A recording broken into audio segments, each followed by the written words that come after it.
Кыргызстанда Эрки Читам жана Торгарт өткөрмө бекеттери аркылуу Кытайдан оор жүк ташуучу 30 чакты фирма бар. Торгарт аркылуу 1,5 миң Кыргызстандык айдоочу, ал эми Эрки Читам аркылуу 1150 шопур жайгышы товар ташып иштейт.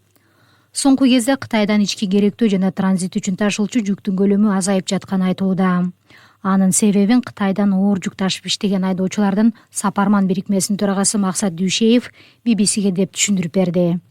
Бир ай болуп калды да, бир ай мурун ушу Кытайдын топо жагынан жүк жүктөгөн кызматкерлеринен 2 кызматкер өздөрүнүн Кытай тараптан ковид чыгып калып, бир 15 күнгө ошол топо деген участокты эмеге койгон да.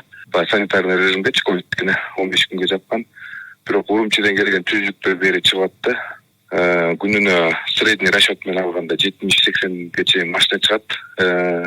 Ошол так могу кышкы периодтарда ошо баягы арка Торгартта арка деген жер бар, 4000 бийликтик жерде. Ошол жерге чыгыш тоскоолдуктары кичине баягы кардын, погоданын условиясына жараша ошол жерден машиналар чыга албай калгандыгына байланыштуу кичине баягы күнүнө 80 машина чыга турган болсо 60 машина болуп калат, 50 машина болуп калат ушундай да. Бажы кызматынын маалыматы боюнча быйыл январь-октябрь айларында Кытайдан ташылып келген импорттун акчалай наркы $3,65,000 түздү. Бул былтыркы ушул малга карата көрсөткүчтөн 3 эсе көп. Бирок бул сумма пандемияга чейинки көрсөткүчтөрдөн алда канча аз болууда. 2020-жылы коронавирус пандемиясынан улам Кытайдан Кыргызстанга келүүчү импорт 57,5% азайган. Чек арадан өтүүчү жүк машиналарынын саны анда 10 эсе кыскарганы да айтылган.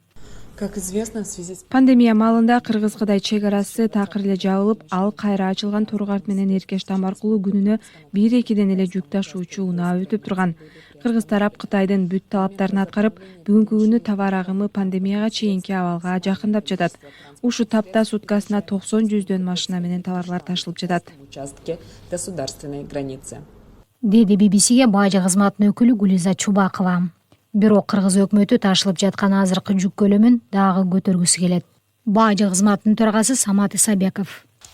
Биз тараптан Эрки Читам Торгарт өткөрмө пункттарынан 24 саат иштейт суткасына, тынымсыз иштешет. Ал эми Кытай тарап ал жаган багы компартия болгондуктан 5 күндүк жумуш күнү 8 сааттык мөөнөтү менен, убактысы менен 2 айдан ашып калды. Акылбек Ишенбекович алар Кытай тарап менен сүйлөшүүсүнүн жыйынтыгында ар бир күнгө 2 сааттан жумуш күнү кошулган. Демек 8 саат эмес, Кытай тарап азыр 5 күн, бирок 10 сааттан жумуш күнүн алып барат. Пандемиядан кийин Кытай тарап чек арада чектөөлөрдү киргизип, Кыргызстандык айдоочулар мурункудай Кытайга кирип товар жүктөй албай калды. Анын ордуна Кытай тарап товарларды контейнерге жүктөп, чек арага чейин алып келип жатышат. Бажы кызматынын маалыматы боюнча быйыл Кытайдан Кыргызстанга жыл башынан бери 749 миң тонна товар ташылып келди.